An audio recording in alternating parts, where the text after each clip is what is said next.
লাইলাতুল কদরের আলামত রাতের বেলা বৃষ্টি হতে পারে। বৃষ্টি হয়েছে, তিনি নামাজ পড়েছেন, কবরের মধ্যে কাদা লেগেছিল, তিনি বের হয়েছেন, সাহাবীদেরকে বলবেন কোন রাতটা লাইলাতুল কদর, আজকের রাতটা লাইলাতুল কদর, এটা বলতে বের হয়েছে। বের হয়ে দেখছেন দুজন মুসলিম আপোষে ঝগড়া করছে। লিসেন টু মি, দুজন মুসলিম আপোষে ঝগড়া করছে। আমরা বলি না যে মুসলিমদের মাঝে ইখতিলাফগুলো রহমত, আমরা বলি না? দুজন মুসলিম আপোষে ঝগড়া করছে, এই কাজটার কারণে আল্লাহ রাব্বুল আলামিন নবী সাল্লাল্লাহু আলাইহি ওয়াসাল্লামের হৃদয় থেকে এই কথাটাকে তুলে নিলেন। তিনি আর বললেন না এক্স্যাক্টলি কোন রাতে লাইলাতুল কদর ছিল, তিনি বলতেই বেরিয়েছিলেন যে কোন রাতে লাইলাতুল কদর ছিল। আমাদের ইখতিলাফের কারণে আমরা সেই নির্দিষ্ট রাতটাকে হারিয়ে ফেলেছি। তবে এর মধ্যেই খায়ের আছে, এর মধ্যেই কল্যাণ আছে। আরবিতে একটা প্রবাদ আছে, কুল্লু শার ইউজাদু ফিহিল খাইর, প্রত্যেকটা অকল্যাণের পিছনেই কোনো না কোনো কল্যাণ আছে। নির্দিষ্ট করে বলে দিলে আমরা বাকি রাতগুলো জাগতাম না। নবী সাল্লাল্লাহু আলাইহি ওয়াসাল্লাম এখন বললেন যে আমাকে ভুলিয়ে দেওয়া হয়েছে কোন রাত, তোমাদের ঝগড়ার কারণে। অতএব তোমরা শেষ দশকের বিজোড় রাতগুলোকে তালাশ কর। শেষ দশকের বিজোড় রাত বলতে 21-এর রাত, 23-এর রাত, 25, 27, 29, এই 5টা রাতের যে কোনো একটা লাইলাতুল কদর। এই রাতে ইবাদত করলে এত নেকি হচ্ছে, কারণটা কি? রাত আর দিন কি ডিফারেন্ট কিছু? প্রত্যেক রাতেই কিন্তু আল্লাহ পাক প্রথম আসমানে নেমে আসেন, প্রত্যেক রাতে। শুধু শবে বরাতের রাতে হয়, শুধু নিসফে শাবানের রাতে নয়, কিন্তু প্রত্যেক রাতেই আল্লাহ পাক প্রথম আসমানে নেমে আসেন। তিনি কিভাবে নেমে আসেন এটা ব্যাখ্যা করার দরকার নেই আমাদের। আল্লাহ পাক বলেছেন নেমে আসি, বাস আসি। কারণ সবকিছু আমরা যুক্তি, বিজ্ঞান, দর্শন দিয়ে প্রমাণ করতে পারবো না। পারবো?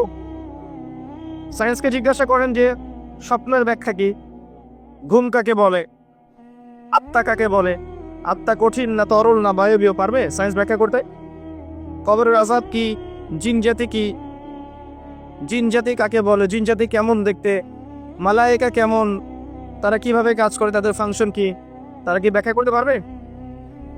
আমাদের একটা চেতনা তৈরি হয়েছে, সায়েন্স যা বলবে তাই সত্য। এই চেতনা পুরোপুরি সত্য নয়। কোরআন এবং সুন্নাহ, আল্লাহ এবং তার রাসূল যা বলবেন সেটাই চূড়ান্ত সত্য। এর বাইরে সত্য মিথ্যা চূড়ান্ত কোনো মানদণ্ড নাই। হ্যাঁ, সায়েন্সের ভিত্তি আমরাই দিয়েছি, এটা অমুসলিমরা দেয়নি, এর ভিত্তি মুসলিমরা দিয়েছে। পরবর্তীতে এর উপর খসামজা করেছে। এখন সায়েন্টিফিক এবং টেকনোলজিক্যাল রেভলিউশন আসছে পশ্চিমা সভ্যতা থেকে। এই সভ্যতার ধারক বাহক ছিলাম আমরা। সভ্যতা এদের দ্বারা শুরু হয়নি, সভ্যতা নবীদের দ্বারা শুরু হয়েছে। তো সবকিছু সায়েন্স দিয়ে ব্যাখ্যা করা যাবে এমন নয়, কারণ সায়েন্সের সীমাবদ্ধতা আছে, আল্লাহর জ্ঞানের কোনো সীমাবদ্ধতা নাই। তো আল্লাহ নেমে আসেন, ব্যাস নেমে আসেন। নেমে এসে আল্লাহ পাক কি বলেন? আল্লাহ পাক 3টা কথা বলেন। রাতের শেষ অংশ, রাতকে ভাগ করেন। যদি 6টার সময় রাত শুরু হয়, রাত কিন্তু রাত 12টায় শুরু হয় না, সূর্য ডুবে গেলেই রাত শুরু হয়, এটাই ইসলাম। এখন 6টা থেকে আপনি এই 5টা পর্যন্ত সময়টাকে 3 ভাগে ভাগ করেন। শেষের অংশ ধরে নেন যে 1টা থেকে 5টা, কথার কথা আমি এস্টিমেট করলাম। এই সময়টুকুতে আল্লাহ রাব্বুল আলামিন কাছে নেমে আসে প্রথম আসমানে, অর্থাৎ তার রহমত নিকটবর্তী হয় এবং তিনি আহ্বান করতে থাকেন 3টা জিনিস। 1, কে আছো? আমার কাছে কিছু চাইবে, যা চাইবে আমি তাই দেব। 2, কে আছো? আমার কাছে ক্ষমা চাইবে, আমি তোমাকে মাফ করে দেব। 3, কে আছো? কে আছো আমাকে ডাকবে, আমি তোমার ডাকে সাড়া দেব। মানে এই সময় আপনি যা চাইবেন, ইনশাআল্লাহ আপনার আকীদায় যদি শিরক না থাকে, আমলে যদি বেদাত না থাকে এবং আপনার রিজিক যদি হালাল হয়, ইনশাআল্লাহ তাআলা আপনার দোয়া কবুল করা হবে।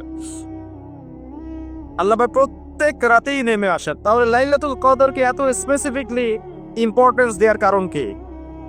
একটাই কারণ, মনে রাখবেন, লাইলাতুল কদরকে মর্যাদামণ্ডিত করার এবং রমাদান মাসকে শ্রেষ্ঠ মাস মর্যাদামণ্ডিত করার একটা কারণ, only one reason behind it, সেটা হচ্ছে এই মাসে এবং এই রাতে আল কোরআন নাজিল হয়েছে।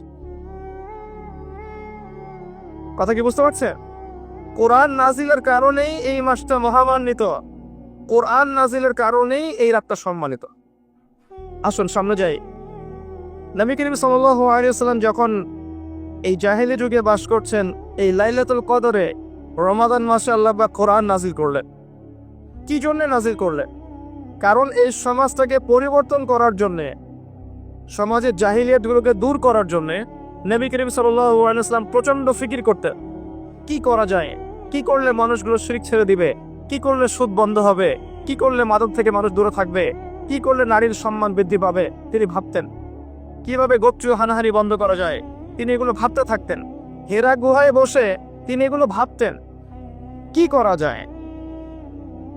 যুবক বয়সে তিনি হেলসন ফোজের তৈরি করেছেন এগুলো সমস্যা দূর করার জন্য, কিন্তু পরিপূর্ণরূপে সফল হয়েছে বলতে পারি না আমরা। আর তখন ওহী আসেনি। এই ভাবতে ভাবতে ভাবতে ভাবতে একদিন এক রাতে তার কাছে আল্লাহর পক্ষ থেকে কোরআন নাজিল হলো। সূরা আলাকের প্রথম 5টা আয়াত, বিসমিল্লাহির রহমানির রহিম, ইকরা বিসমি রাব্বিকাল্লাযী খালাক। পড়ুন আপনার রবের নামে যিনি আপনাকে সৃষ্টি করেছেন। খালাকাল ইনসানা মিন আলাক, যিনি মানুষকে সৃষ্টি করেছেন জমাট বাঁধা রক্তপিণ্ড থেকে। আমরা সবাই জমাট বাঁধা রক্তপিণ্ড ছিলাম মায়ের পেটে। আজকে আমরা আল্লাহ দ্রোহী হয়েছি, কিন্তু আমরা পেটের মধ্যে এতটুকু জমাট বাঁধা রক্তপিণ্ড ছিলাম। সূরা ইয়াসিনের মধ্যে আল্লাহ পাক এই কথাটা বলেছেন, তোমাদেরকে তো নুতফা থেকে সৃষ্টি করেছি, ফাইদা হুয়া খাসীমুম মুবিন, যখন সে বড় হয়েছে সুস্পষ্টভাবে আল্লাহর বিরুদ্ধাচরণ করছে। আমরা কি জন্য বেঁচে আছি? আমরা যদি না থাকি এই পৃথিবীতে, আল্লাহর দ্বীনের কোনো ক্ষতি হবে? এই পৃথিবীর আবর্তন থেমে যাবে? আমাদের বউ বাচ্চা কাচ্চা, বাবা মা, স্ত্রী সন্তান, এরা কি না খেয়ে মারা যাবে?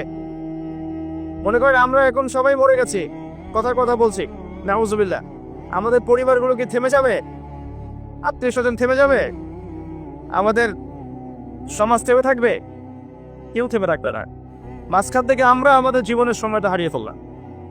অতএব আমরা আল্লাহর জন্য বাঁচি, আল্লাহ দ্বীনের জন্য। এখন দ্বীনের ক্ষতি যারাই করবে তাদের বিরুদ্ধেই সোচ্চার হতে হবে। আল্লাহ পাক বোঝার তৌফিক দান করুন। আমি যে কথা বলছিলাম, কোরআন নাজিল হয়েছে লাইলাতুল কদরে। এখন এই কদরের রাতকে ইবাদতের জন্য ফাঁস করে নিতে হবে। শেষের দশক এবং বিজোর রাত 21, 23, 25, 27, 29। বলছিলাম রমাদান মাস এবং লাইলাতুল কদরকে সম্মানিত করা হয়েছে একটা কারণেই, কারণ এই মাসে এই রাতে আল কোরআন নাজিল করা হয়েছে। এটাই কারণ। কোরআন কখন নাজিল হলো? যখন সমাজে সুদ আছে, মদ আছে, জেনা আছে, ব্যভিচার আছে, শিরক আছে, এরকম সমাজে প্রথম কি নাজিল হলো? পড়ো। প্রথমে নাজিল হয়নি শিরক করো না, প্রথমে নাজিল হয়নি যে সুদ খেও না, প্রথম আয়াত এটা ছিল না জেনা করো না, প্রথম আয়াত এটাও ছিল না মূর্তি পূজা করো না। হ্যাঁ, প্রথম আয়াত কি? ইকরা, পড়ুন। আল্লাহ পাক বোঝাতে চাচ্ছেন সমাজের জাহিলিয়াতকে দূর করতে হলে লেখাপড়ার কোনো বিকল্প নাই, এবং সেই পড়াশোনাটা হতে হবে আল্লাহর ওহীর আলোকে। যে ওহীটা আল্লাহ পাক নাজিল করেছেন এর বেসিসে আপনাকে পড়াশোনা করতে হবে। এই জ্ঞানটা দিয়ে আপনি সমাজ সংস্কার করতে পারবেন ইনশাআল্লাহ। এর সাথে উপকারী জ্ঞানগুলো কি নিব না? অবশ্যই নিব। ওহীর জ্ঞানের সাথে, কোরআন সুন্নাহর জ্ঞানের সাথে আমি ইতিহাসের জ্ঞান নিব, আমি পলিটিক্যাল সায়েন্সের জ্ঞান নিব, আমি দর্শনের জ্ঞান নিব, জিওপলিটিক্সের জ্ঞান নিব, প্রয়োজন আমি সায়েন্সের জ্ঞান নিব, আমি কমার্সের জ্ঞান নিব, আর্টসের জ্ঞান নিব, মেডিকেল সায়েন্স পড়বো, ইঞ্জিনিয়ারিং পড়বো, সবই পড়বো। কিন্তু বেসিকটা কি হবে? কোরআন, সুন্নাহ, ইসলাম। এরপর আপনি ডাক্তার হন, ইঞ্জিনিয়ার হন, পলিটিশিয়ান হন, সামাজিক নেতা হন, প্রশাসনের ক্যাডার হন, আপনার জন্য মোবারকবাদ।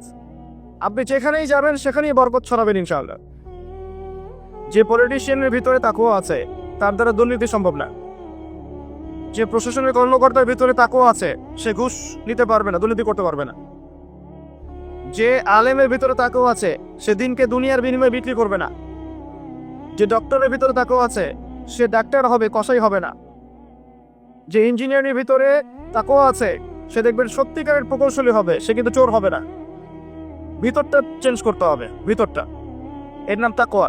ভিতরটা চেঞ্জ করবে একটা জিনিস, আল্লাহর ওহী, কোরআন এবং সুন্নাহ, ইসলাম। এটা আপনার ভিতরকে পরিবর্তন করবে। আর আমরা অনেক বড় বড় কথা বলি অনেক সময়, কিন্তু মূল কাজটা হচ্ছে ভিতরটা পরিবর্তন করা। আমাদের সবার সাথে যার যার কলব যাবে, যার যার আমল যাবে। আল্লাহ পাক আমাকে কলার চেপে ধরে বলবেন না যে বাংলাদেশে ইসলামিক খেলাফত কায়েম করে আসো নাই কেন, এটা আল্লাহ পাক আমাকে বলবে না। আল্লাহ পাক বলবেন তোমাকে যে দায়িত্ব দিয়েছিলাম ওই দায়িত্ব ঠিকঠাক মতো পালন করেছো কিনা। আল্লাহ পাক এটা বলবেন না। বেসিকে আসেন, নিজের আত্মশুদ্ধি, এটা বেসিক। আলাইকুম আনফুসাকুম, নিজের নফসের খবর নাও, নিজের নফসটাকে পবিত্র করো, নিজের নফসের মধ্যে হিংসা ত্যাগ করো, বিদ্বেষ ত্যাগ করো, অহংকার ত্যাগ করো, রিয়া ত্যাগ করো, দুনিয়ার মোহ ত্যাগ করো। নিজের নফসের মধ্যে বেশি বেশি পরকালের ফিকির আনো, জিকির করো বেশি বেশি, কোরআন বেশি বেশি তেলাওয়াত করো, হালাল খাও, আদর্শ পরিবার গঠন করো, তাওহীদে থাকো, সুন্নতে থাকো, ইনশাআল্লাহ হাসতে হাসতে জান্নাতে চলে যাবে। একটা হাদিস আমি পড়েছি ফয়জুল কালাম বইয়ের মধ্যে, গতকালকে মাহফিলও বলেছিলাম, আপনাদেরকে বলছি। মাদ্রাসায় পড়ানো ক্লাসিকের একটা বই ফয়জুল কালাম, সবাই কিনতে পারেন, হাদিসের বই, চমৎকার কিছু হাদিস আছে। এখানে একটা হাদিস আছে আমাদের জন্য সুসংবাদ। নবী সাল্লাল্লাহু আলাইহি ওয়াসাল্লাম বলছেন, হে সাহাবীরা, তোমরা এমন একটা যুগের মধ্যে বাস করছো যেই যুগে কেউ যদি ইসলামের 10% ছেড়ে দেয় সে ধ্বংস হয়ে যাবে। সাহাবীদেরকে বলছেন তোমরা এমন একটা যুগে বাস করছো, এই যুগে ইসলামের 1/10 কেউ ছেড়ে দিলে সে ধ্বংস হয়ে যাবে। কিন্তু তোমাদের পরে এমন একটা যুগ আসবে যেই যুগে মানুষ যদি 1/10 ধরে রাখতে পারে, 10% ধরে রাখতে পারে, তাহলেই নাজাত পেয়ে যাবে ইনশাআল্লাহ। আমরা সে যুগে আছি না? আমাদের চতুর্দিকে ফিতনা নয় কি? আপনার ঘরে ফিতনা, সমাজে ফিতনা, ইকোনমিক্সে ফিতনা, রাষ্ট্রে ফিতনা, বিশ্বে ফিতনা, ধর্মে ফিতনা, সবখানেই ফিতনা, ফাসাদ। আমরা সেই যুগের মধ্যে বাস করছি। আসুন, আল্লাহ পাক কোরআন নাজিল করলেন, প্রথমে পড়তে বললেন, তার মানে আল কোরআন এবং সুন্নাহ এগুলাকে পড়া শিখতে হবে। বড় বড় স্বপ্ন দেখার আগে আমাদেরকে বেসিক ঠিক করতে হবে, পড়াশোনা করতে হবে। আল্লাহ পাক আমাদের যুব সমাজকে পড়াশোনা করার তৌফিক দান করে। রমাদান মাসে এটা নাজিল হয়েছে। আল্লাহ পাক সূরা বাকারায় বলছেন, শাহরু রমাদানাল্লাযী উনজিলা ফীহিল কুরআন, রমাদান সেই মাস যেই মাসে কোরআন নাজিল করা হয়েছে। কি জন্য নাজিল করা হয়েছে? হুদাল লিন-নাস, এই কোরআন হচ্ছে মানব জাতির জন্য হেদায়েত, নট অনলি ফর মুসলিমস। এটা শুধু মুসলিমসদের জন্য হেদায়েত নয়, হুদাল লিন-নাস, পুরো মানব জাতির জন্য হেদায়েত। কোরআনে ইহুদির জন্য হেদায়েত আছে, খ্রিস্টানের জন্য আছে, অমুসলিম হিন্দুদের জন্য আছে, সবার জন্য কোরআন। এটা সাম্প্রদায়িক কোনো কিতাব নয়, এটা টোটালি অসাম্প্রদায়িক একটা বই। আল কোরআন যে কেউ পড়তে পারে। এটা কারো পৈতৃক সম্পত্তি নয় যে একটা শ্রেণীর মানুষই পড়বে বাকিরা পড়বে না, সবাই পড়বে ইনশাআল্লাহ তাআলা। এটা আল্লাহর কিতাব, আল্লাহর কালাম। হুদাল লিন-নাস ওয়া বাইয়িনাতিন মিনাল হুদা, এটা হচ্ছে সত্য মিথ্যার মানদণ্ড, বাইয়িনাত সুস্পষ্ট মানদণ্ড। আর কি ওয়াল ফুরকান, প্রমাণ, হুজ্জাত, দলিল। এটা আল্লাহ পাক কোরআন সম্পর্কে বলছেন। আরেকটা জায়গায় চলে যাই, চলেন সূরা নাহল 1:89 নম্বর আয়াতে চলে যান। আল্লাহ পাক বলছেন, ওয়া নাযালনা আলাইকাল কিতাব, হে নবী আমি আপনার প্রতি এমন একটা কিতাব নাজিল করেছি, অর্থাৎ আল কোরআন। ওয়া নাযালনা আলাইকাল কিতাব তিবয়ানান লিকুল্লি শাই, যেই কিতাবটা প্রত্যেকটা বিষয়ের ব্যাখ্যা। আপনি কি আমার কথা শুনতে পারলেন? আল্লাহ বলছেন কোরআন প্রত্যেকটা বিষয়ের ব্যাখ্যা। আপনার ব্যক্তি জীবন এখানে আছে, আপনার ব্যবসায়িক জীবন এখানে আছে, অর্থনৈতিক জীবন এখানে আছে, পারিবারিক জীবন এখানে আছে, সামাজিক লাইফ এখানে আছে, সবকিছু আছে। তিবিয়ানান লিকুল্লি শাই, প্রত্যেকটা বিষয়ের ব্যাখ্যা এখানে আছে। তিবিয়ানান লিকুল্লি শাই ওয়া হুদা ওয়া রাহমাতান ওয়া বুশরা লিল মুসলিমিন, এই কোরআন হচ্ছে হেদায়েত এবং রহমত, দয়া। ওয়া বুশরা লিল মুসলিমিন, মুসলিমদের জন্য সুসংবাদ এই কোরআন। শুরুতে আছে আলিফ লাম মিম যালিকাল কিতাব লা রাইবা ফি, এটা এমন একটা কিতাব যেই কিতাবের মধ্যে কোনো সন্দেহ নাই। কোন লেখক বলতে পারে আমার বইয়ের মধ্যে কোনো সন্দেহ নাই? সন্দেহের কোনো অবকাশই নাই। লা রাইবা ফি হুদাল লিল মুত্তাকিন, মুত্তাকিদের জন্য এটা হেদায়েত। মুত্তাকি কারা? আল্লাযীনা ইউমিনুনা বিল গায়ব, যারা অদৃশ্যে বিশ্বাস করে। ঈমানের 6 পিলার সবই অদৃশ্য নয় কি? আল্লাহ অদৃশ্য, ফেরেশতা অদৃশ্য, আসমানে আগের কিতাবগুলো দেখি নাই, অদৃশ্য। নবী রাসূলগণ দেখি নাই, অদৃশ্য। পরকাল, ওয়াল ইয়াউমিল আখির দেখি নাই, অদৃশ্য। ওয়াল কদরি খায়রিহি ওয়া শাররিহি, তাকদীর অদৃশ্য। আল্লাযীনা ইউমিনুনা বিল গায়বি, মুত্তাকি তারা যারা গায়েবে বিশ্বাস করে, অদৃশ্যে বিশ্বাস করে। আর এখনকার শিক্ষা দর্শন আমাদেরকে শেখায় পশ্চিমাদের, চোখে যা দেখবো না বিশ্বাস করবার। হ্যাঁ, তাদের দর্শন এরকম, যুক্তি দিয়ে প্রমাণ করতে পারবেন না, বিশ্বাস করবো না। বৈজ্ঞানিক ব্যাখ্যা দিতে পারবেন না, বিশ্বাস করবো না। সাইন্টিফিক্যালি প্রুভড হতে হবে, তারপর বিশ্বাস করুন। অনেক সময় দেখা যায় মুসলিমরাও এর গলদ ধাঁধায় পড়ে যায় এবং বলে নামাজের উপকারিতার সাইন্টিফিক ব্যাখ্যা বলে তারপর নামাজ করব। কারণ নবী সাল্লাল্লাহু আলাইহি ওয়াসাল্লাম বলেছেন, সেই ব্যক্তির জন্য ধ্বংস যে ব্যক্তি রমজান মাসকে পেয়েছে কিন্তু তার গুনাহ মাফ করাতে পারেনি। কে জানে এটা আমাদের শেষ রমাদান হতে পারে। আল্লাহ না করুক, আমরা দোয়া করি আল্লাহ পাক আমাদেরকে বেশি বেশি রমাদান দান করুক, বেশি বেশি লাইলাতুল কদর দান করুক। প্রথম শুরু হচ্ছে আপনি মাসের বাজার আগে করে ফেলবেন। আমি একটু প্র্যাকটিক্যাল কথা বলবো আর কি।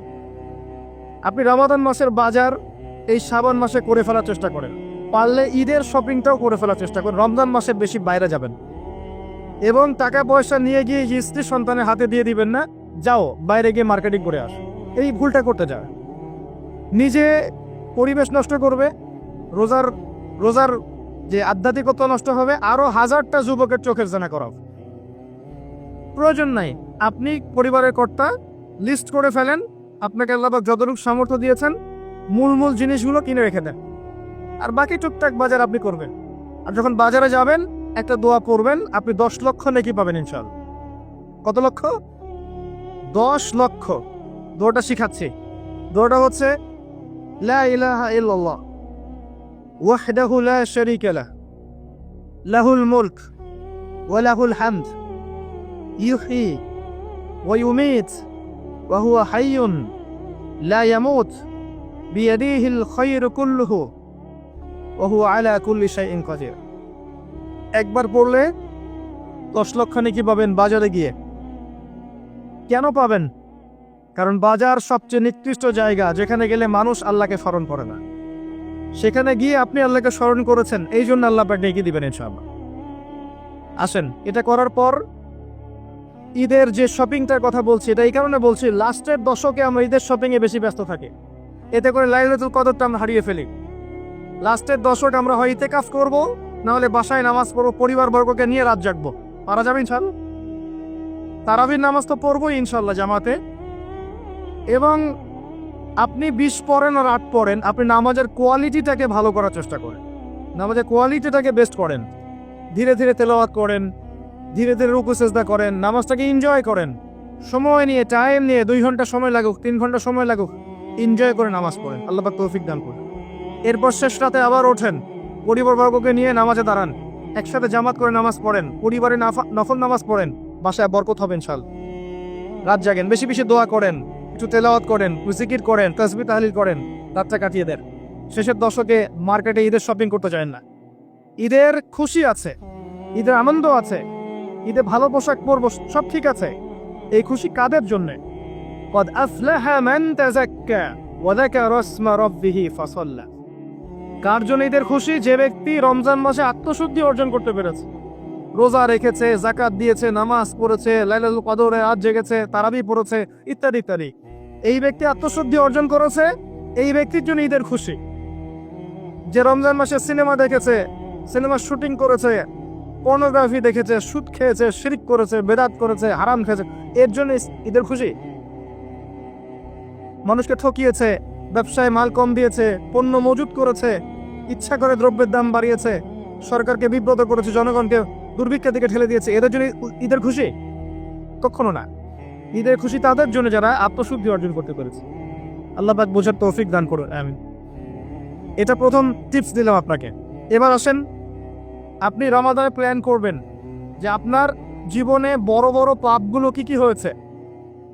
এই পাপগুলো যদি মানুষের সাথে জড়িত হয়ে থাকে, আপনি মানুষের সাথে গিয়ে গিয়ে ক্ষমা নিয়ে নেবেন। কারো টাকা নিয়েছেন, দেন নাই, দিয়ে দিবেন। কারো সম্পত্তি পায়, দেন নাই, দিয়ে দিবেন।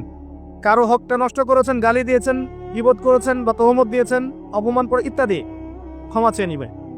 রমাদান মাসে মানুষের হকটা দিয়ে দেন। আল্লাহর কাছে জড়িত যে পাপগুলো আছে, এটার জন্য ইস্তেগফার যথেষ্ট।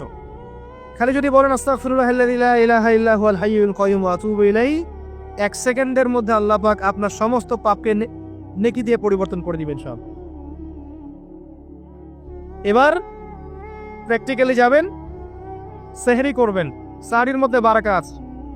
সাহরি না করে রোজা রাখাটা উচিত না। সাহরির মধ্যে বারাকা আছে। একটা খেজুর হোক, এক গ্লাস পানি হোক, আপনি সাহরি করবেন, এর মধ্যে বারাকা আছে। এবং সাহরির সময় এমনভাবে খাবেন না যে এটা আপনার জীবনের শেষ খাওয়া। কথা বুঝতে পারছেন? এত বেশি আইটেম করতে যায় না, এত বেশি ভোগবিলাসী হয়ে গেলে রোজার আধ্যাত্মিকতা থাকবে না। সেহরিতে অল্প খান, যদি খেতে হয় পেটের 3 ভাগের 1 ভাগ খান, 1 ভাগ ফাঁকা রাখেন, 1 ভাগ আপনি পানি দিয়ে পূর্ণ করেন। এখনকার কিছু তথাকথিত আশেকের রসুলের মতো হতে যায় না, যাদের ভুঁড়ির জ্বালায় চেয়ারে বসতে পারে না, এই কাজ করতে যায় না। এটা মুসলিমদের শোভা পায় না। আমরা পরিশ্রমী জাতি, কর্মঠ জাতি, আমাদের এসব শোভা পায় না। এটাও শেষ জামানা হাদিসে আছে। কি নাই আসলে, শেষ জামানে এক শ্রেণী মানুষ বের হবে যারা হবে থাকিল, একদম বুড়িওয়ালা, ঠেস দিয়ে বসে থাকবে আরাম করে, এবং বলবে যে কোরআনে যা আছে আমি তাই মানি, হাদিসটা আমি মানি না, ইত্যাদি। আসেন, সাহরির পরে রোজা রেখেছেন, 5 ওয়াক্ত নামাজ জামাতে পড়ার চেষ্টা করে। খুব সিম্পল জিনিস, খুব বেশি কিছুর দরকার নেই আমাদের। 5 ওয়াক্ত নামাজ আপনি জামাতে পড়ার চেষ্টা করেন। বাসার থেকে ওযু করে বের হবেন, প্রত্যেক পদক্ষেপ হাঁটবেন, আপনার একটা স্টেপে একটা করে গুনাহ মাফ হবে, একটা নেকি লেখা হবে, মর্যাদা বাড়িয়ে দেওয়া হবে। একে 10 দিয়ে গুণ করা হবে, রমজান মাসে আরো 70 দিয়ে গুণ করা হবে ইনশাআল্লাহ। ফজরের নামাজটা জামাতে পড়লেন, নামাজটা জামাতে পড়ার পর আপনি বসে থাকবেন, কিছু সময় জিকির আজগার তাসবিহ তাহলিল করবেন।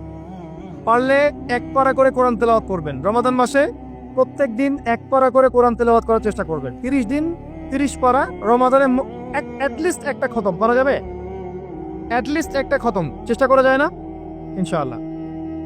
ফজরের নামাজ হয়ে গেছে, আপনি কোরআন তেলাওয়াত করেন। 1 পারা পড়তে সময় লাগবে আধা ঘন্টা, 40 মিনিট, কারো 1 ঘন্টা। এরপর সূর্য উঠে যাবে, উঠে গেলে পরে আপনি 2 রাকাত ইশরাকের নামাজ পড়বেন, নামাজটা পড়ে বাসায় যাবেন। আল্লাহর নবী বলছেন সাল্লাল্লাহু আলাইহি ওয়াসাল্লাম, আপনার আমল নামায় একটা কবুল হজ, একটা কবুল ওমরার নেকি লেখা হবে ইনশাআল্লাহ। এবার রেস্ট করেন, বাসায় গিয়ে রেস্ট করেন। যখন ঘুমাবেন তখন ঘুমের সুন্নাহগুলো আদায় করেন। সূরা ফালাক নাস ইখলাস পড়েন, ফু দেন, দিয়ে গা মাসাহ করেন, আয়াতুল কুরসি পড়ে ঘুমান, ঘুমের দোয়া করে ঘুমান, ঘুমটাও নেকি হবে ইনশাআল্লাহ। এরপর হয়তো আপনি কাজে যাবেন, চাকরিতে যাবেন, বা ব্যবসায় যাবেন, বা আপনি শিক্ষাক্ষেত্রে যাবেন, ইত্যাদি ইত্যাদি। যে ক্ষেত্রেই যান না কেন আপনি মনে রাখবেন আপনি রোজাদার। যে ক্ষেত্রেই যান আপনি মনে রাখবেন আপনি রোজাদার। আমি কারোর সাথে এখন ঝগড়া করতে পারবো না, কারোর সাথে এখন মারামারি করতে পারবো না, আমি কারো গীবত করতে পারবো না, আমি মিথ্যা বলতে পারবো না, আমি মাপে কম দিতে পারবো না, আমি জনগণকে ঠকাতে পারবো না, আমি রোজাদার। এটা মনে রাখবেন। এটা মনে রাখলে পরে দেখবেন ইনশাআল্লাহ তাআলা আপনি আল্লাহকে পাচ্ছেন, আল্লাহর মারেফত পাচ্ছেন। খাচ্ছি না, আল্লাহর ভয় না। পানি পান করছি না, স্ত্রী সহবাস করছি না, কার ভয়? আল্লাহর ভয় না। এত কঠিন কাজ করার পরেও রোজার নেকি পাওয়া যাবে না যদি রোজা রাখা অবস্থায় আমি মিথ্যা বলি, মাপে কম দেই, গীবত করি, সুদ খাই, জেনা করি, ইত্যাদি। নবী সাল্লাল্লাহু আলাইহি ওয়াসাল্লাম বলেছেন, সেই ব্যক্তির পানাহার ছেড়ে দেয় আল্লাহর কিচ্ছু যায় আসে না, যে ব্যক্তি রোজা রেখে অশ্লীল কাজ করেছে। মা বোনদেরকেও বলবো, রোজা রেখে যদি বেপরদায় চলেন রোজার কোনো দাম নাই। রোজা রেখেও যদি এমন কাপড় পরে চলেন যেই কাপড় পরা না পরে একই কথা। ঢাকা শহরের ফেমিনিস্ট মেয়েদের মতো জিন্স আর গেঞ্জি পরে ঘোরেন, রোজা রাখা না রাখা পরে একই কথা। এটা রোজা হয়নি, উপবাস হয়েছে, উপবাস। ইকোনমিক সেকশন আমরা যারা আছি, আমরা যদি রোজা রেখেও সুদ খাই, আমার রোজা রাখা না রাখা আল্লাহর কিচ্ছু যায় আসে না। আমরা ধর্মীয় ক্ষেত্রে যারা আছি, জানা অনুযায়ী আমল যদি না করি, দিনকে দুনিয়ার স্বার্থে ব্যবহার করি, আমাদের রোজা রাখা না রাখায় কিছু যায় আসে না। আমরা যদি মিথ্যা বলি, অন্যের গীবত করি, অশ্লীল কাজ করি, গার্লফ্রেন্ডের সাথে সময় কাটাই, ওর সাথে কফি খেতে যাই, ডেটিং করতে যাই, এই যে ফেসবুকের মাধ্যমে চ্যাটিংয়ে প্রেম করি, ইউটিউবে অশ্লীল ভিডিও দেখি, পর্নোগ্রাফি দেখি, ইত্যাদি ইত্যাদি, এইসব রোজা রাখা না রাখা আল্লাহর কিচ্ছু যায় আসে না। আমি হাত জোর করে মিনতি করছি ভাই, খাওয়া পান করা, স্ত্রী সহবাস ছেড়ে দেওয়ার নাম রোজা নয়, এটার নাম রোজা নয়, এটা একটা অংশ রোজার মাত্র। রোজা রেখে আল্লাহর যাবতীয় হারাম ত্যাগ করলে পরে রোজা হবে ইনশাআল্লাহ। এই কাজগুলো করার চেষ্টা করি, আল্লাহ পাক তৌফিক দান করুন। রোজা রাখা অবস্থায় আপনি বেশি বেশি জিকির করবেন। কি করবেন? সুবহানাল্লাহ পড়বেন, আলহামদুলিল্লাহ পড়বেন, আল্লাহু আকবার পড়বেন, লা ইলাহা ইল্লাল্লাহ পড়বেন, লা হাওলা ওয়ালা কুওয়াতা ইল্লা বিল্লাহ পড়বেন হাসবি আল্লাহ ওয়া নি'মাল ওয়াকিল, সুবহানাল্লাহি ওয়া বিহামদিহি, সুবহানাল্লাহিল আযীম, সুবহানাল্লাহিল আযীম ওয়া বিহামদিহি, পড়বেন আস্তাগফিরুল্লাহ ওয়া আতুবু ইলাইহি, আস্তাগফিরুল্লাহ ওয়া আতুবু ইলাইহি, পড়বেন লা ইলাহা ইল্লাল্লাহ ওয়াহদাহু লা শারীকা লাহ, লাহুল মুলকু ওয়া লাহুল হামদু ওয়া হুয়া আলা কুল্লি শাইইন কাদির। পারা যাবে না ইনশাআল্লাহ? বেশি বেশি পড়বেন। আরেকটা কাজ করবেন, প্রতিটা কাজ নবী সাল্লাল্লাহু আলাইহি ওয়াসাল্লামের সুন্নাহ মাফিক করার চেষ্টা করুন। সুন্নাহ মাফিক, খাচ্ছেন তার সুন্নাহ মাফিক, টয়লেট করছেন তার সুন্নাহ মাফিক, ঘুমাচ্ছেন তার সুন্নাহ মাফিক। সুন্নাহর বইগুলো আছে না বাজারে, কিনে নেবেন, কিনে নিয়ে দেখবেন প্রতিটা কাজ কিভাবে করলে সুন্নাহ হবে। এই কাজগুলো করতে কি আপনাকে গভর্নমেন্ট বাধা দিবে? বিশ্বের পরাশক্তিরা বাধা দিবে? আপনাকে কি কেউ পিটাবে এগুলো করলে? জেল খাটাবে? এগুলো আমাদের ব্যক্তি স্বার্থের ব্যাপার, ইচ্ছা করলেই করা যায়। এই ইচ্ছাটা আল্লাহ পাক আমাদের অন্তরে জাগ্রত করুন, আমিন। একটা কাজে কথা বলবো, নর্মালি আমরা ফরজগুলোতে বেশি ফোকাস করি, ফরজ ওয়াজিবে। রমজান মাসে সুন্নত মোস্তাহাবে ফোকাস করতে হবে। রমাদানে একটা নফল আপনাকে ফরজের নেকি দিয়ে দিবে ইনশাল্লাহ, রমাদান একটা সুন্নাহ আপনাকে ফরজের নেকি দিবে ইনশাল্লাহ। তো রমজান মাসে শুধু ফরজ নয়, একটু সুন্নাহ সালাতগুলো, নফল সালাতগুলো একটু বেশি বেশি পড়ার চেষ্টা করি, আল্লাহ পাক তৌফিক দেন। স্পেশালি একটা কাজ করার চেষ্টা করতে পারি, ওযু যখন ভেঙে যায়, টয়লেট করলেন ওযু ভেঙে গেল, সাথে সাথে হালকা করে ওযু করে ফেলার চেষ্টা করেন, সবসময় পবিত্র থাকার চেষ্টা করেন। বেলাল আল হাবশী নাম শুনেছেন? রাদিয়াল্লাহু আনহু। নবী সাল্লাল্লাহু আলাইহি ওয়াসাল্লাম বলছেন, আমি যখনই জান্নাতে গিয়েছি বেলাল তোমার পায়ের শব্দ শুনেছি। সুবহানাল্লাহ। যেই বেলালকে উত্তপ্ত মরুভূমিতে শুয়ে নির্যাতন করা হচ্ছে, সেই বেলাল বলছেন আহাদুন আহাদ। সেই বেলাল রাদিয়াল্লাহু আনহুর নামে শানে সূরা নাজিল হচ্ছে কুল হুয়াল্লাহু আহাদ। ওই বেলাল রাদিয়াল্লাহু আনহুকে নবী সাল্লাল্লাহু আলাইহি ওয়াসাল্লাম বলছেন, যখনই জান্নাতে যাই তোমার পায়ের আওয়াজ শুনি, তুমি কি এমন আমল করো যার কারণে এই মর্যাদা তোমার?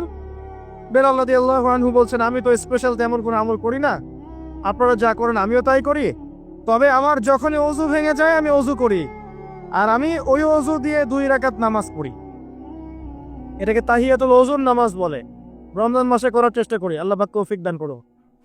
আমরা অনেকে মসজিদে যাই, থাপ করে বসে পড়ি না কাজটা? মসজিদে গিয়েছি, থাপ করে আগে বসে পড়ি। মসজিদে গিয়ে 2 রাকাত নামাজ পড়ে বসা সুন্নাত। মিনিমাম 2 রাকাত নামাজ পড়ে বসলে আপনি তাহিয়াতুল মসজিদের নেকি অর্জন করলেন, মসজিদের হকটা আদায় করলেন। ওই জায়গা আপনার জন্য সেজদার সাক্ষী থাকলো, কিয়ামতের মাঠে আপনার পক্ষে সাক্ষী দিবেন ইনশাআল্লাহ। এই সুন্নাহগুলো আমরা চর্চা করার চেষ্টা করি রমজান মাসে। রমজান মাসে দাড়িটা ছেড়ে দেন। এটা একমাত্র ভিজিবল সুন্নাত, দৃশ্যমান সুন্নাত, যেটা আপনার সাথে কবরে যাবে। যখন কাফন দেয়া হবে তখন দেখা যাবে না আমার সাথে আর কোন কোন সুন্নাহ আছে, এই একটা সুন্নতই দেখা যাবে আমার সাথে কবরে যাচ্ছে। কথা কি বুঝতে পারছেন? আর এটাকে আমরা এখন যত পারি মেয়ে হওয়ার চেষ্টা করছি। নবীজি বলেছিলেন শেষ জামানায় ছেলেরা মেয়েদের পোশাক পরবে আর মেয়েরা ছেলেদের পোশাক পরবে। দেখবেন মেয়েরা এখন ফর্মাল পোশাক পরছে, জিন্সের গেঞ্জি পরে ঘুরছে, আর ছেলেরা ক্লিন শেভ। ছেলেরা মেয়েদের মতো গাল বানাচ্ছে। আর কোন সাইনের জন্য অপেক্ষা করছেন? নবীজি বলেছিলেন উঁচু উঁচু বিল্ডিং নির্মাণের প্রতিযোগিতা করা হবে। একবার এয়ারে ঢাকার কাছাকাছি আসবেন, এয়ারে তো সফর করেছেন আপনারা অনেকেই। যখন এয়ার ফ্লাই করে, টেক অফ করে বা ল্যান্ড করে, তখন ঢাকার কাছাকাছি, তখন উপর থেকে আপনি ঢাকাকে দেখবেন। কেন বলেছি this is the city of Akhiruzzaman? কেন বলেছে?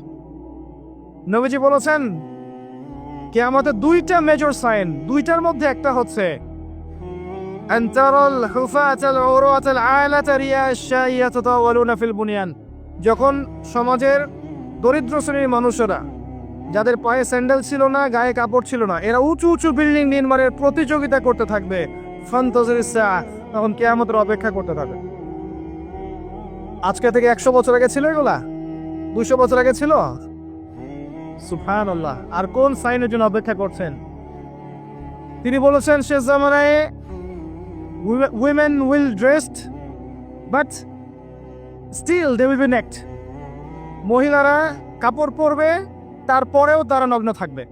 আপনি ঢাকার শপিং মলে যান, আপনি দেখেন। আর কোন সাইনের জন্য অপেক্ষা করছেন? শুধু ঢাকা কেন, গ্রামগঞ্জে ছড়িয়ে পড়েছে এগুলো, এখন গ্রামেও ছড়িয়ে পড়েছে, গ্রামে আরো বেশি দেখা গেছে। মাশাআল্লাহ, গ্রামে গিয়ে আমরা হতভাগ, সুবহানাল্লাহ। গ্রামের মেয়েগুলা, গ্রামের মেয়ে ঢাকা শহরের মেয়েকে পার করে ফেলেছে। বাদ দেন, ওদিকে না যাই, ডিফারেন্ট টপিক।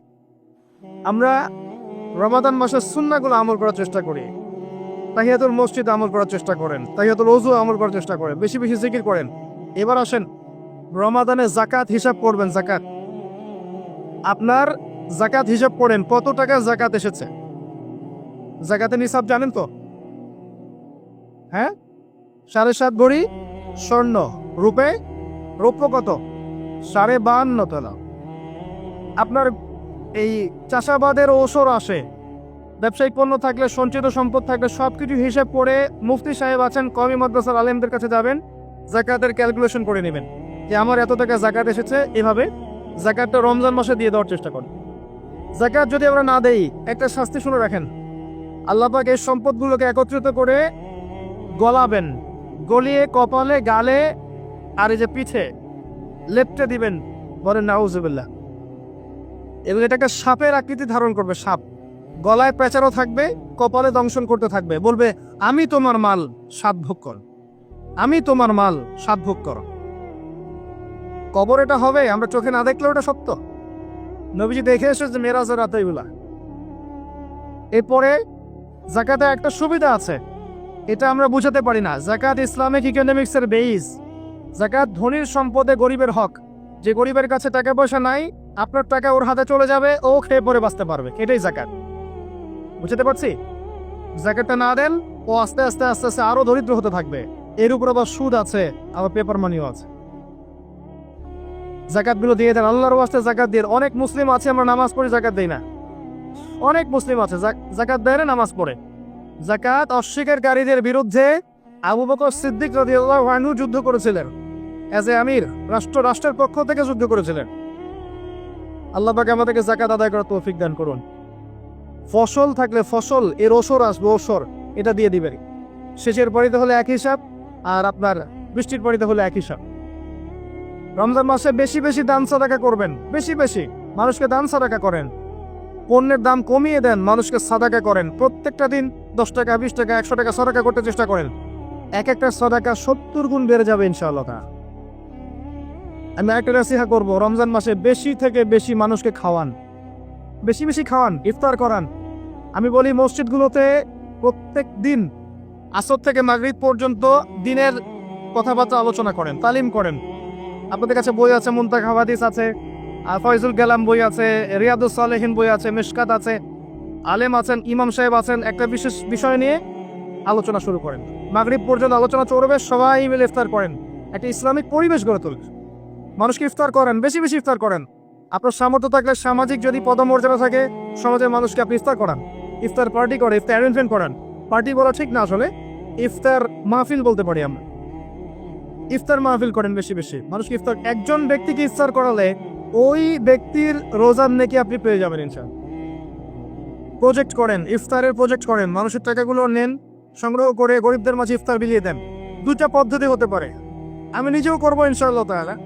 দুটো পদ্ধতি হতে পারে, ডেইলি বেসিসে ইফতার দিতে পারেন, অথবা মাসের বাজার করে দেন। এক মাসে কি কি লাগে, কতটুকু চাল, বুট, ডাল লাগে, লিস্ট করেন, করে একটা ফ্যামিলিতে একটা প্যাকেট পাঠিয়ে দেন। দেখবেন পুরো ফ্যামিলি ইনশাআল্লাহ তাআলা রমজান মাসটা খেয়ে পরে বাঁচতে পারবে। এগুলো আমরা না করলে কারা করবে? অমুসলিমরা করবে। অমুসলিমরা করে করেই তো সবাইকে খ্রিস্টান বানাচ্ছে। কোথায় আছেন আপনি? সমাজ সেবা করে করে তো মানুষের ঈমান আমল হরণ করে ফেলছে, আর আমরা সমাজ সেবা করতে চাচ্ছি না। জি, আমরা গরিব মানুষের পাশে দাঁড়াচ্ছি না, ওরা গিয়ে দাঁড়াচ্ছে। দেখবেন মানুষ বলছে হ্যাঁ এই ধর্ম তো ভালোই, আমি খ্রিস্টান হয়ে যাই। কত মানুষ যে খ্রিস্টান হয়ে যাচ্ছে আপনি জানেন? পরে বুঝবেন, যখন আমরা এই যে হাত বাঁধা, পায়ে পা রফুলে ইত্যাদি নিয়ে মারামারি করছি, কে কোন মাযহাব, কে কোন তরিকা, কার কোন ত্রুটি আছে, এগুলো নিয়ে আমরা সোশ্যাল মিডিয়ায় ঘাটাঘাটি করছি। এই সময়গুলোর মধ্যে এগুলো অনেক এগিয়ে গেছে। এরা আরো এসব এই খরমা জিলাপি নিয়ে মারামারি করতে থাক, দেখবেন আস্তে আস্তে আস্তে আস্তে কোন দিকে চলে যায় পরিস্থিতি। গলার মধ্যে দড়ি দিয়ে ফাঁস লাগানো হয়ে গেছে, খালি টানা বাকি আছে। আরে এখন ঝগড়া করে বেড়াচ্ছে কোন আলেমের কোন সমস্যা। লাহুম কুলুবুন লা ইয়াফকাহুনা বিহা। আল্লাহ পাক বলেছেন সূরা আরাফ 179-তে। রমজান মাসে বেশি বেশি ইফতার করান, বেশি বেশি দান সাদাকা করেন। আর একটা কাজ বলে আমি শেষ করছি। রমজান মাসে পরিবারকে সময় দেন, পরিবারকে সময় দেন। পরিবারের হক আছে আমাদের উপরে। স্ত্রীকে সময় দেন, স্বামীকে সময় দেন, একসাথে ইফতার বানান। একটা পরিবেশ, একটা আনন্দ, একটা উৎসবের আমেজ যেন বিরাজ করে। ছোট ছোট বাচ্চাদেরকে রোজা রাখতে উৎসাহিত করেন। সবাই একসাথে বসে একটা বড় প্লেটে ইফতার করেন। বাচ্চারা যখন বড় হবে তখন বলবে ছোটবেলায় আমরা বাবা মার সাথে এভাবে ইফতার করেছি, সংস্কৃতি লালন করেছে। পারিবারিক হৃদ্যতা চলে আসেন। প্রতিবেশীকে ইফতার পাঠান, প্রতিবেশীকে ইফতার হাদিয়ে দেন, মসজিদে একসাথে ইফতার করেন। তারপর রাতের বেলা তাহাজ্জুদে দাঁড়ান, তারাবিতে দাঁড়ান। তারাবি নামাজে ধীর স্থিরভাবে কেরাত করে। ইমাম যাকে নিযুক্ত করবেন তাকে সুললিত কণ্ঠে কোরআন তেলাওয়াত করতে বলবেন ধীর স্থিরভাবে, তাকে প্রেশার দিবেন না। তার দায়িত্ব নিয়ে নেন। ইমাম হাফেজদের পুরো মাসের দায়িত্ব নেন, তার পরিবারের দায়িত্ব নেন। একটা সম্মানজনক হাদিয়ার ব্যবস্থা করে দিবেন যাতে করে তারা নিশ্চিন্তে থাকে পুরো মাস, তাকে অন্যদিকে ফোকাস করতে না হয়। অন্যান্য কান্ট্রিতে যখন কোনো সায়েন্টিস্ট থাকে তার পরিবারের দায়িত্ব পুরো রাষ্ট্র নিয়ে নেয়, সে ঠান্ডা মাথায় গেলে গবেষণা করবে।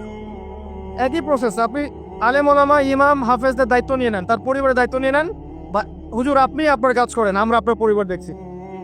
তাকে আপনি কোরআন তেলাওয়াত করতে দেন, কোরআন হিফজ করবে, মানুষকে কোরআন শেখাবে, তারাবির নামাজ পড়বে, ইমামতি করবে, মানুষকে দার্স দিবে, খুতবা দিবে। আসেন যে মেজর পয়েন্টটা বাকি আছে সেটা বলি। তার আগে এটাও বলি যে ইফতার করার সময় বেশি খাবেন না। যদি আপনি বেশি খান তাহলে আপনি তারাবির নামাজে দাঁড়াতে পারবেন। আর একটা মেজর কথা, এটা লাস্ট পয়েন্ট, সেটা হচ্ছে এই মাসে কি নাজিল হয়েছে ভাই, কোন কারণে এই মাসটা সম্মানিত। এই মাসে আল্লাহর কিতাবকে সময় দিতে হবে, এই কিতাবকে সময় দিতে হবে। আল্লাহ রাব্বুল আলামিন বলেছেন এই কিতাবের মধ্যে সবকিছুর সমাধান আছে। আল্লাহ পাক বলেছেন এই কিতাবে কোনো সন্দেহ নাই। আল্লাহ পাক বলেছেন এই কিতাব আমাদের জন্য সুসংবাদ এবং শেফা, আরোগ্য, রহমা। এখন একটু বসেন, একটু সময় নেন। এই কিতাব প্রথমত আপনাকে তিলাওয়াত করা শিখতে হবে। রমজান মাস আসার আগেই আপনি তিলাওয়াত করা শিখে ফেলেন। যদি না জানেন, রমজান মাসে পুরো 1 মাস তাজবিদ শিখবেন স্থানীয় ইমামের কাছে, পারবেন না? 1 মাসের মধ্যে কোরআন তেলাওয়াত শেখা সম্ভব, 1 মাসে শেখা সম্ভব। বলছিলাম রমাদান মাস এবং লাইলাতুল কদরকে সম্মানিত করা হয়েছে একটা কারণেই, কারণ এই মাসে এই রাতে আল কোরআন নাজিল করা হয়েছে। এটাই কারণ। কোরআন কখন নাজিল হলো? যখন সমাজে সুদ আছে, মদ আছে, জেনা আছে, ব্যভিচার আছে, শিরক আছে, এরকম সমাজে প্রথম কি নাজিল হলো? পরো। প্রথমে নাজিল হয়নি শিরক করো না, প্রথমে নাজিল হয়নি যে সুদ খেও না, প্রথম আয়াত এটা ছিল না জেনা করো না, প্রথম আয়াত এটাও ছিল না মূর্তি পূজা করো না। হ্যাঁ, প্রথম আয়াত কি? ইকরা, পড়ুন। আল্লাহ পাক বুঝাতে চাচ্ছেন সমাজের জাহিলিয়াতকে দূর করতে হলে লেখাপড়ার কোনো বিকল্প নাই, এবং সেই পড়াশোনাটা হতে হবে আল্লাহর ওহীর আলোকে। যে ওহীটা আল্লাহ পাক নাজিল করেছেন এর বেসিসে আপনাকে পড়াশোনা করতে হবে। এই জ্ঞানটা দিয়ে আপনি সমাজ সংস্কার করতে পারবেন ইনশাআল্লাহ তাআলা। এর সাথে উপকারী জ্ঞানগুলো কি নিব না? অবশ্যই নিব।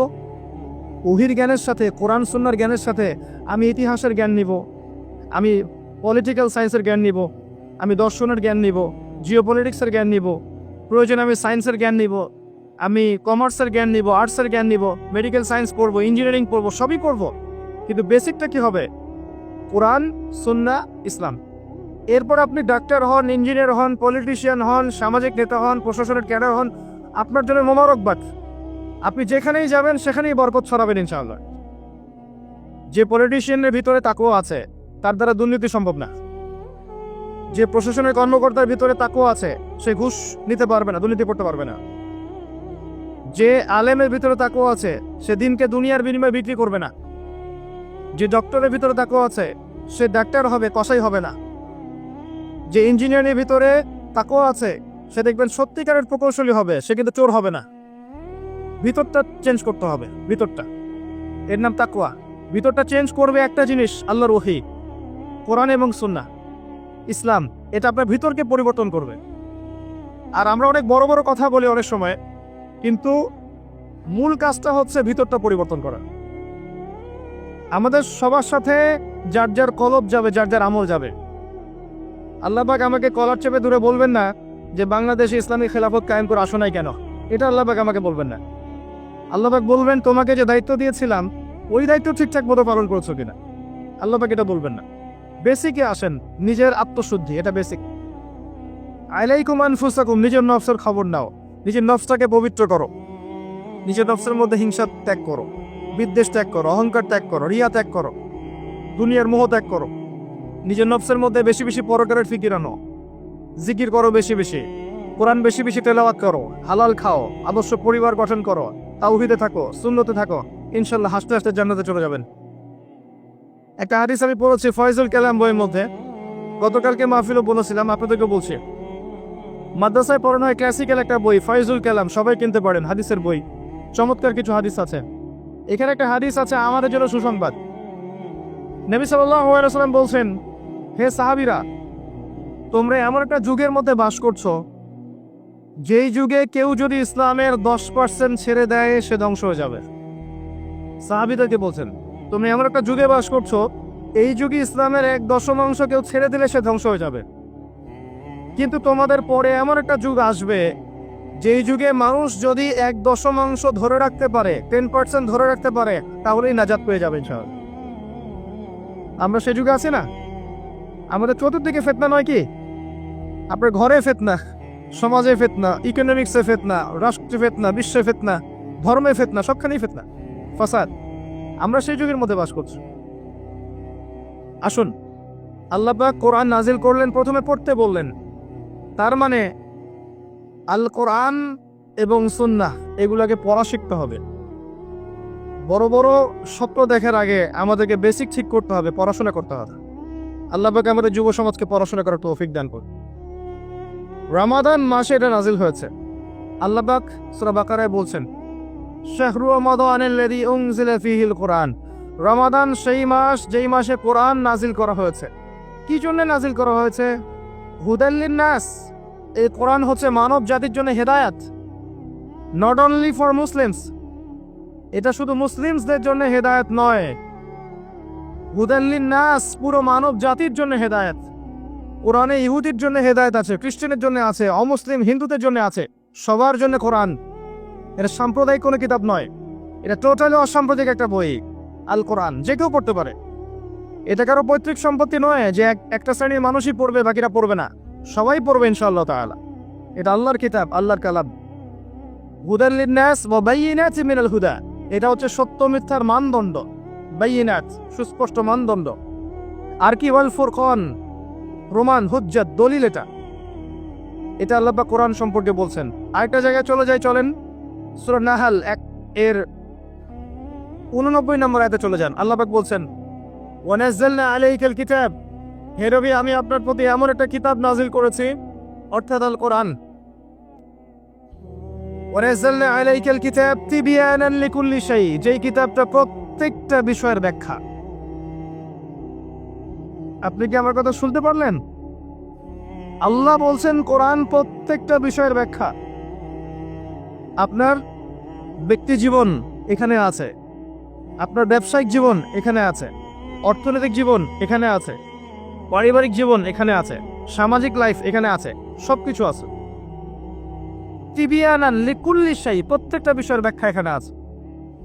তিবিয়ানান লিকুল্লি শাই ওয়া হুদা ওয়া রাহমাতান ওয়া বুশরা লিল মুসলিমিন, এই কোরআন হচ্ছে হেদায়েত এবং রহমত, দয়া।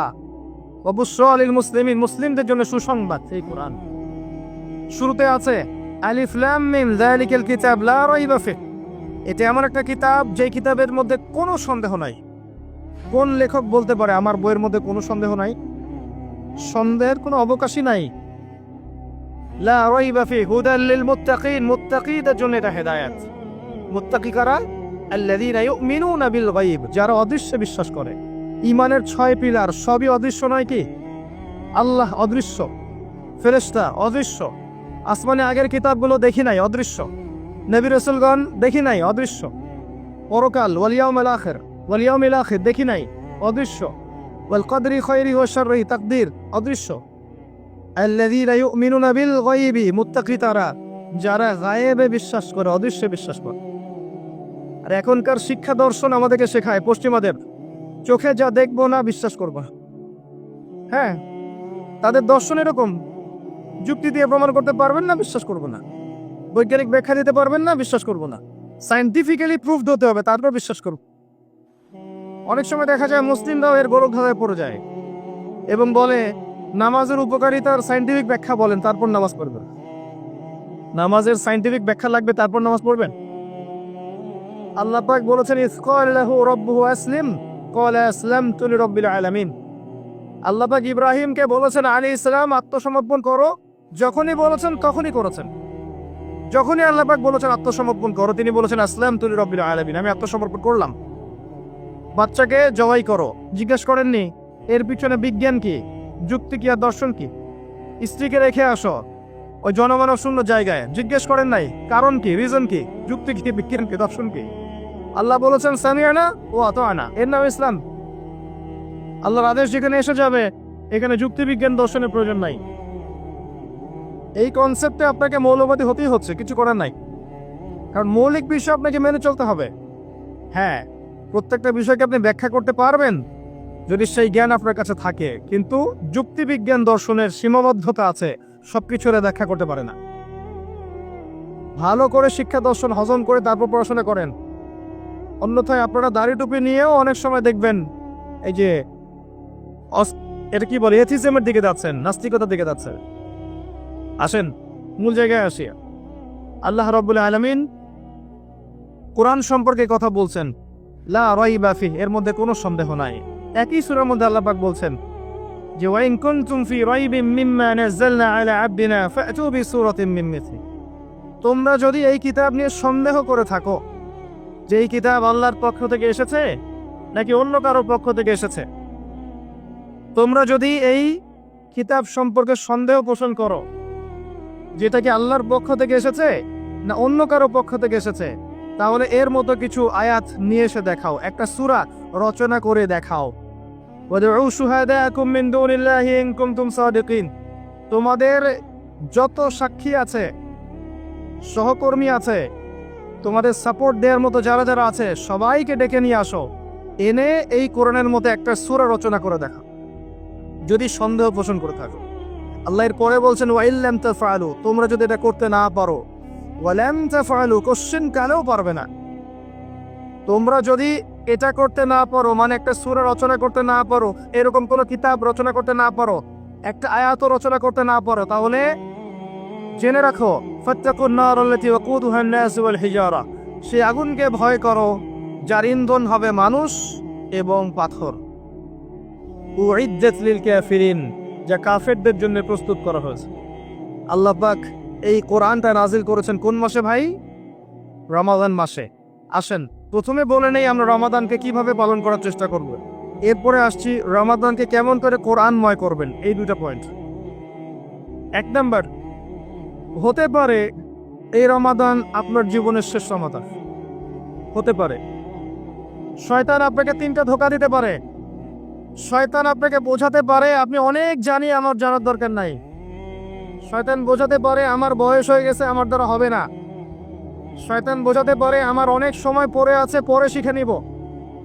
আল্লাহর ওয়াস্তে শয়তানের ধোঁকায় পড়বেন না। এই মাসে কোরআন শেখেন, কে জানে আপনি আগামী মাস পান কিনা। কোরআন শিখে নেন, রমজান মাসে তেলাওয়াত করে শিখে নেন, কি পাবেন? কয়েকটা হাদিস বলছি। নবী সাল্লাল্লাহু আলাইহি ওয়াসাল্লাম বলেছেন এই কোরআন আপনার পক্ষে দলিল হবে অথবা বিপক্ষে দলিল হবে। হুজ্জাতুল লাকা ওয়া আলাইক, আপনার জন্য শাফিউল লিল আসহাব, এটা সুপারিশকারী হবে আপনার জন্য। প্রত্যেক হরফে আপনি 10টা করে নেকি পাবেন। কোনোদিনও আমি বলি না এই কোরআন তেলাওয়াত করলে নেকি হবে না। এই যে কাটছাট ভিডিও দেখলে আলেম ওলামাও ভুল মেসেজ পায় এবং দেখা যায় একজন বরেণ্য আলেম হয়েও ভুল কথা বলতে শুরু করে। এই জন্যই বলি এর ক্ষতিকর দিক কত। মূল বিষয় তার নখদর পড়ে নাই, একটা কাটছাট ভিডিও দেখেছে, দেখেই কথা বলা শুরু করলো। কিন্তু সে আলেম, তার জানা উচিত কাফা বিল মারই কাযিবান ওয়া হুয়া ইয়াকুল কুল্লামা সামিআ, একজন মানুষের জন্য মিথ্যাবাদী হওয়ার জন্য এতটুকু যথেষ্ট, যা শুনলাম যাচাই বাছাই না করেই প্রচার করলাম। ইয়া আইয়ুহাল্লাযীনা আমানু ইন জাআকুম ফাসিকুম বিনাবাইন ফাতাবায়ানু, কোনো ফাসিক যদি কোনো খবর নিয়ে আসে সেটা আগে তথ্য যাচাই করো, তারপরে কথা বল। ইশতারিবু কাসীরাম মিনাজ-যন, বেশি বেশি অনুমান থেকে বেঁচে থাকো। ইন্না বা'দা যন্নি ইসম, এগুলো আমরাই বলে যাচ্ছি এখন। আমি বলছি বারবার, স্পষ্ট করে বলছি, কোরআন তেলাওয়াত করলে প্রত্যেক হরফে 10টা করে নেকি হবে, এবং কোরআন তেলাওয়াত করলে আপনার জীবনে বরকত আসবে, রিজিকে হায়াতে বরকত আসবে, আপনার কলবে আল্লাহ নূর আসবে ইনশাআল্লাহ তাআলা। কোরআন আপনার পক্ষে সাক্ষী দিবে, আপনার পক্ষে দলিল হবে, হুজ্জা হবে ইনশাআল্লাহ। প্রত্যেক হরফে 10 নাকি। তবে তবে শুধু তেলাওয়াত করলেই আমি কোরআনের অর্থগুলো বুঝতে পারবো না, আর অর্থগুলো না বুঝলে আমি কোরআনে আল্লাহর মৌলিক মেসেজগুলো ধরতে পারবো না, ধরতে না পারলে সেই মেসেজগুলোর উপর আমল করতে পারবো না। এই কারণে কোরআনের অর্থটা বোঝা জরুরি, এর ভাষা শেখা জরুরি, কারণ আদেশ নিষেধ আমাকে মানতে যেতে হবে। এবং কোরআন গবেষণা করতে হলে অবশ্যই অর্থ জানতে হবে, ভাষা শিখতে হবে, এর তাদাব্বুর তাফাক্কুরে ডুবে যেতে হবে, যেটা শুধুমাত্র তেলাওয়াত করা সম্ভব নয়। এটা বোঝাতে চেয়েছে। এর চেয়ে পরিষ্কার করে কি বলতে পারি বলেন? সুবহানাল্লাহ। আল্লাহ পাক আমাদেরকে বোধশক্তি দান করুন। আল্লাহর ওয়াস্তে রমজান মাসে ভাই কোরআন তেলাওয়াত বাড়িয়ে দেন। যারা হাফেজ আছেন এই মাসে হিফজ চর্চা করবেন, আমার জন্য দোয়া করেন যেন আমি এই মাসে পুরোটা হিফজ করতে পারি। হিফজ চর্চা না করতে করতে অনেকটা ভুলেই যাচ্ছি। আসলে নবী সাল্লাল্লাহু আলাইহি ওয়াসাল্লাম বলেছেন, চর্চা না করলে কোরআন এত দ্রুত কলব থেকে বের হয়ে যায় যে একটা উটকে যদি ছেড়ে দেন সে যত দ্রুত চলে যাবে। আমাদের জন্য, আমার জন্য দোয়া করবেন যাতে কোরআনের হকটা আদায় করতে পারি। আল্লাহ পাক তৌফিক দান করুন, আমিন। এবং যারা হাফেজে কোরআন তাদের উচিত আরবি ভাষা এবং সাহিত্য জেনে তাফসিরগুলো পড়ে কোরআনের আয়াতগুলোকে নিয়ে একটু গবেষণা করা, আয়াতগুলো বোঝার চেষ্টা করা, আল্লাহ পাক কি বলেছেন কোরআনের মধ্যে বোঝার চেষ্টা করা, এগুলো জনগণকে বোঝানো। এবং এটা বোঝাতে আপনি উগ্র হবেন না, চরমপন্থী হবেন না, আক্রমণাত্মক হবেন না। আমরা কেউ কারো শত্রু নই, আমরা সবাই সবার বন্ধু, সবাই সবার ভাই। আমরা সবাই সবার ভাই, এক উম্মাহ, ওয়ান উম্মাহ নেশন। তাই আমরা কোরআনের মৌলিক মেসেজগুলো যুগোপযোগীভাবে সবার সামনে তুলে ধরবো, উপস্থাপন করব, মানার জন্য ফোর্স করব না। যাকে আল্লাহ পাক হেদায়েত দিবেন সে মানবে ইনশাআল্লাহ, যাকে আল্লাহ পাক হেদায়েত দিবেন না সে মানবে না, তার হিসাব সে দিবে, আমার কোনো দায় দায়িত্ব না। আর সর্বশেষ কথা হচ্ছে, আল কোরআন এর মধ্যে অনেক আদেশ এবং নিষেধ আছে। রমজান মাসে আমরা যদি কোরআন পড়ি আর বুঝি কিন্তু কোরআনের আদেশ আর নিষেধগুলোকে ফলো না করি, না মেনে চলি, তাহলে আদতে কোরআনের হকটা আদায় হচ্ছে না। এবং এই কোরআনের মেসেজ আমাদেরকে মুসলিম অমুসলিম সবার দ্বারে দ্বারে পৌঁছে দিতে হবে ইনশাআল্লাহ তাআলা। যেভাবে কোরআনের দাওয়াতের ফলে, হাদিসের দাওয়াতের ফলে নবী সাল্লাল্লাহু আলাইহি ওয়াসাল্লাম আইয়ামে জাহিলিয়াতের সেই জাহিলিয়াতকে দূর করে আলোকিত সমাজ প্রতিষ্ঠা করেছিলেন, ইনশাআল্লাহ আজও সম্ভব এই কোরআন সুন্নাহর দাওয়াতকে দিয়ে আজকের সমাজে চলমান জাহিলিয়াতগুলোকে দূর করে আলোকিত বাংলাদেশ প্রতিষ্ঠা করা। আল্লাহ পাক আমাদেরকে তৌফিক দান করুন, আমিন। আমি আমার আলোচনা এখানে শেষ করছি, আজকে আর লম্বা করছি না। আপনারা কষ্ট করে এসেছেন, বসেছেন, আলোচনা শুনেছেন, আদবের সাথে বসেছেন, শৃঙ্খলা রক্ষা করেছেন। আমরা দোয়া করি আল্লাহ পাক আপনাদের সবার নেক হায়াত, হালাল রিজিকে আল্লাহ পাক প্রশস্ত করুন। আমাদের সবাইকে আল্লাহ পাক রমজানে পৌঁছে দিন, রমজানে বেশি বেশি রোজা রাখার তৌফিক দান করুন।